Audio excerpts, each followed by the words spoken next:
네, 겨울철 꼭 필요한 대장 내시경에 대한 설명 들어보겠습니다. 네, 이미 나오셨습니다. 한윤대 교수입니다. 안녕하십니까. 방금 소개받은 연세대학교 대장학문외과 대장장인 한윤대입니다. 오늘 제가 말씀드릴 내용은 대장 내시경인데요. 겨울철 연말 연시가 다가오면 원래 저희가 회식도 많이 하고 그러죠. 그럴 때 대부분 삼겹살, 소주, 소고기, 한우 많이 먹습니다.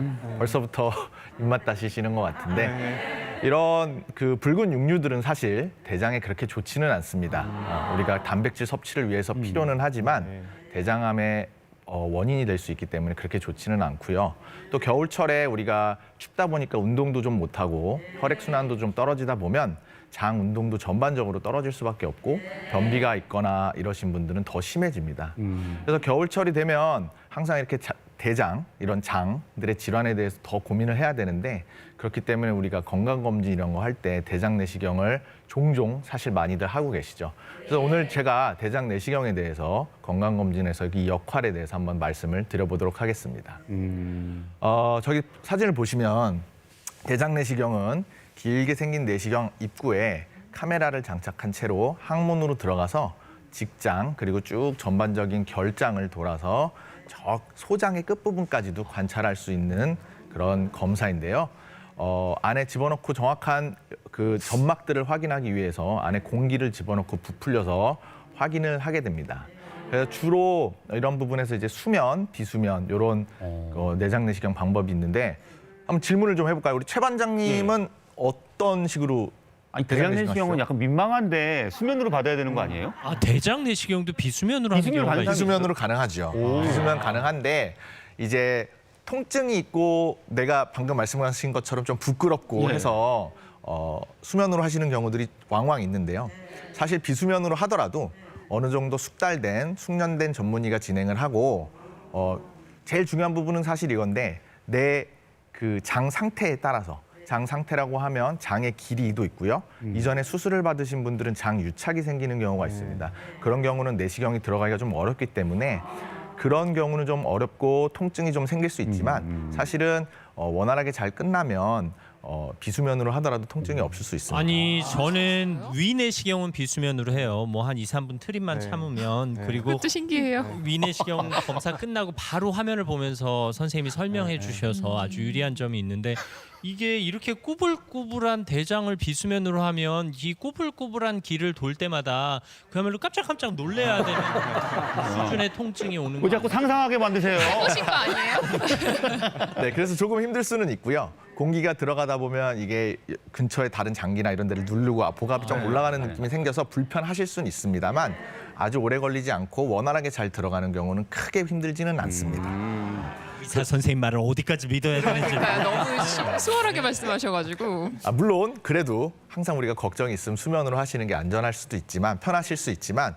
대신 이제 수면의 단점은 저희가 완전히 깨는 데까지 짧게는 한 1시간 반에서 2시간 조금 넉넉 잡아서는 3시간 정도 안정을 취하시고 그 본인의 일상생활로 돌아가셔야 된다는 게 단점이라면 단점이라고 할 수 있죠. 수면으로 하면 예약도 되게 길어져 갖고 좀 기다려야 돼요, 만약에. 그리고 아까 말씀하신 것처럼 바로 그 자리에서 설명을 드릴 수는 없죠. 네. 그렇죠. 네네. 네. 그런 부분들은 조금 단점일 수는 있겠습니다.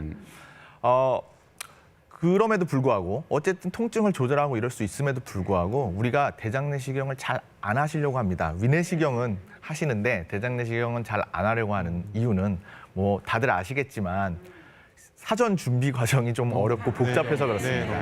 막 거의 일주일 전부터 식사도 좀 조절을 하라고 이야기를 하고 하루 전날은 뭐 흰죽에 이렇게 먹으라고 하고 결정적으로 이 장을 비우기 위해 먹어야 되는 약들 때문에 화장실을 들락날락 거리는 것도 힘들고 그 약 때문에 먹는 것도 힘들고 이런 부분들이 대장 내시경을 좀 안 하고 싶어 하시게 되는 이유가 되죠.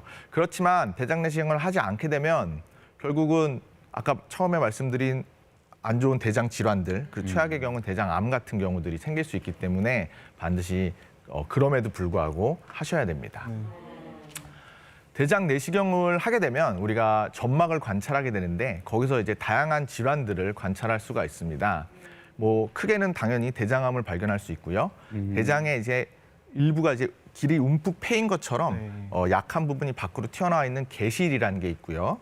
그다음에 이제 장 점막이 굉장히 염증으로 가득 차 있는 염증성 장질환이라는 부분들이 있습니다. 이거는 이렇게 말씀드리면 조금 어려워하실 수도 있지만 배채병, 크론병이라는 이름을 들어보셨을 텐데 그런 병들에 해당하는 것도 대장 내시경을 통해서 관찰할 수 있고요. 그 외에 이제 나중에 말씀드리겠지만 가족성 선종성 용종증이라든지 기타 다양한 질환들을 확인할 수가 있습니다. 먼저 용종을 좀 보시면 우리가 혹을 뗐다라고 얘기할 때 크게는 두 가지가 있습니다. 하나는 과증식성 용종이라는 게 있고 하나는 선종이라는 게 있습니다. 두 가지가 이제 대부분인데 과증식성 용종의 경우는 암으로 발전할 확률이 극히 낮은 걸로 되어 있습니다. 다만 선종 같은 경우는 계속 두면 언젠가 암으로 발전할 가능성이 높기 때문에 반드시 제거를 해줘야 합니다. 그런데 저희가 육안적으로는 이게 과증식성 용종인지 선종인지 정확히 구분이 어렵기 때문에 저희가 내시경을 하면서 보이는 족족 그 용종을 다 떼는 것이죠.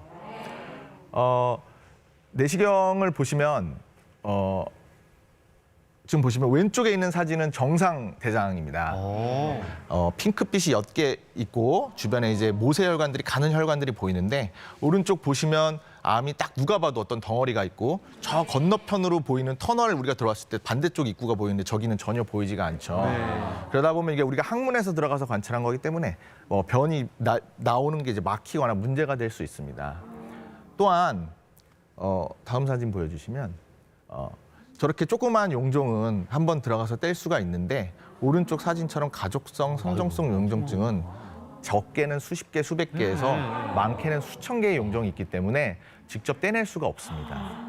그래서 저런 경우는 어쩔 수 없이 수술로 대장을 전부 절제해내야 되는데요. 이게 유전적 질환이다 보니까 10대 중후반부터 벌써 저렇게 돼 있고 저런 분들은 저걸 두게 되면 30대 후반에는 대장암으로 발전을 하는 경우가 생기기 때문에 조기에 제거를 해야 되고 저런 경우는 누가 봐도 내시경을 들여다보는 순간 이분은 이런 병이다고 알게 되기 때문에 10대 젊은 친구들이 빈혈이 있거나 변에서 피가 막 나고 이러면은 그 어린 나이에도 대장 내시경을 해봐야 될 수 있습니다. 특히 또 가족 중에 대장암으로 돌아가신 분들이 젊을 때 40대, 이럴 때 50대 전에 대장암으로 돌아가신 분이 있다면 더더군다나 신경을 쓰셔야 할 것 같습니다. 대장 내시경은 일반적으로 현재는 저희가 그 국가건강검진으로는 50세 이상부터 분변 자멸 검사라 해서 대장암을 선별하는 검사를 시작하고 있지만 미국도 그렇고 작년부터 45세로 나이를 낮췄습니다. 저희도 이제 낮추려고 준비를 하고 있고요. 왜냐하면 그만큼 젊은 사람의 대장암이 많이 늘어나기 때문입니다. 그래서 대장 내시경을 했는데 용종이 없거나 그러면 사실 5년에서 10년 사이에 한 번 더 해도 상관은 없는데 한 5개 미만으로 관찰됐을 경우는 짧게는 2, 3년 혹은 5년 사이에 한 번 더 하기를 권장을 하고요. 한 10개 이상 발견했다 이러면 사실 그거보다 더 짧은 주기로 대장 내시경을 하셔야 할 수 있습니다.